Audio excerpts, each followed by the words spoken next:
নমস্কার।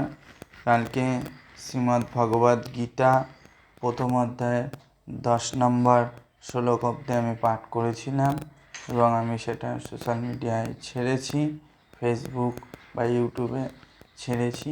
আপনারা চাইলে সেখান থেকে দেখতে পারেন বা অন্তত কানেও শুনতে পারেন। পুরো ভগবদ্ গীতাটাই এইভাবেই পাঠ করব আপনাদের সম্মুখে প্রতিদিন সকালে, ও এরপরে অন্য শাস্ত্রও পাঠ করব। নমস্কার, জয় নিতাই, রাধে রাধে, হরে কৃষ্ণ। আজকে শুরু করছি শ্রীমদ্ ভগবদ্ গীতা প্রথম অধ্যায় 11 নম্বর শ্লোক থেকে।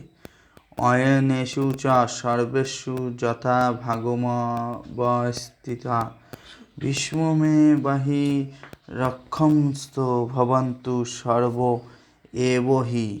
শ্লোক নম্বর 11। তস্য সংজনং হস্যং কুরু বৃদ্ধ পিতাময় সিংহনাদং বিনোদ্য চ শঙ্খং দৈম্য পোতা পবন। শ্লোক নম্বর 12।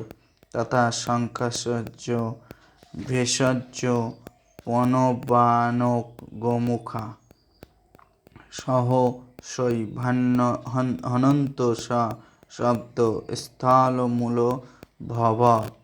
তথা শ্বেতয় হয় যুক্তে মহতি সানন্দন্যে স্থিতিয় মাধব পাণ্ডব শৈচ দিব শঙ্খ প্রদানুতা।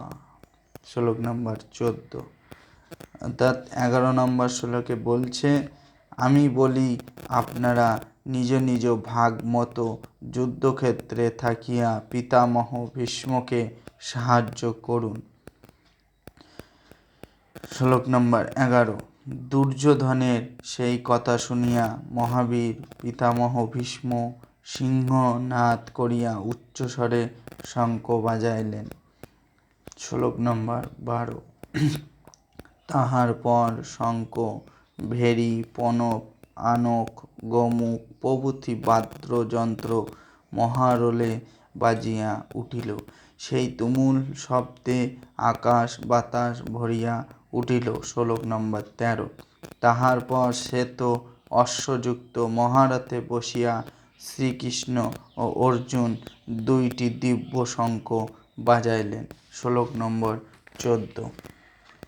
পাঞ্চজন্যং ঋষিকেশ দেবদত্তং ধনঞ্জয় পৌণ্ড্রং দৈম্য মহাশঙ্খং বিশ্বকর্মা বৃকোদর।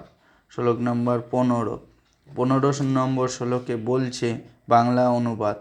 শ্রীকৃষ্ণ পাঞ্চজন্য শঙ্খ, অর্জুন দেবদত্ত শঙ্খ এবং ভীমসেন পৌণ্ড্র নামক শঙ্খটি বাজাইলেন। অনন্ত বিজয়ং রাজা কুন্তিপুত্র যুধিষ্ঠির নকুল সহদেবশ্চ সুঘোষ মণিপুষ্পক। শ্লোক নম্বর 16। বাংলা অনুবাদ।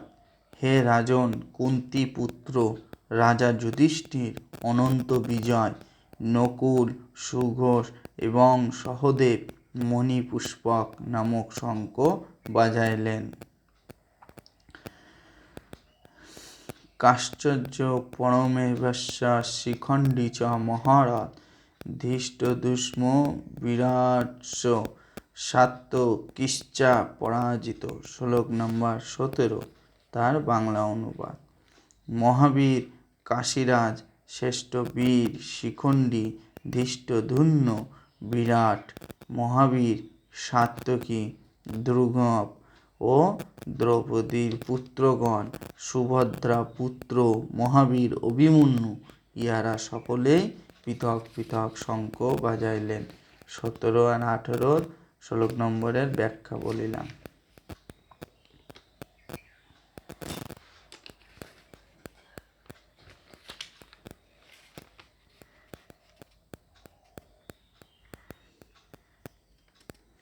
অথ ব্যবস্থিতান্দিষ্টা ধাস্তরাষ্ট্রাং কপিধ্বজ প্রবৃত্তে শাস্ত্র সম্পদে ধনুরুদম্য পাণ্ডব ঋষিকেশং তদা বাক্যমিদমহ মহি পথে।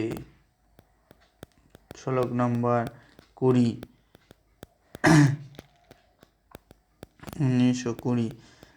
সেই তুমুল শব্দ আকাশ ও পৃথিবী প্রতিধ্বনিত করিয়া আপনার পুত্রগণের হৃদয় যেন বিদীর্ণ করিল। অনুবাদ। শ্লোক নম্বর 19।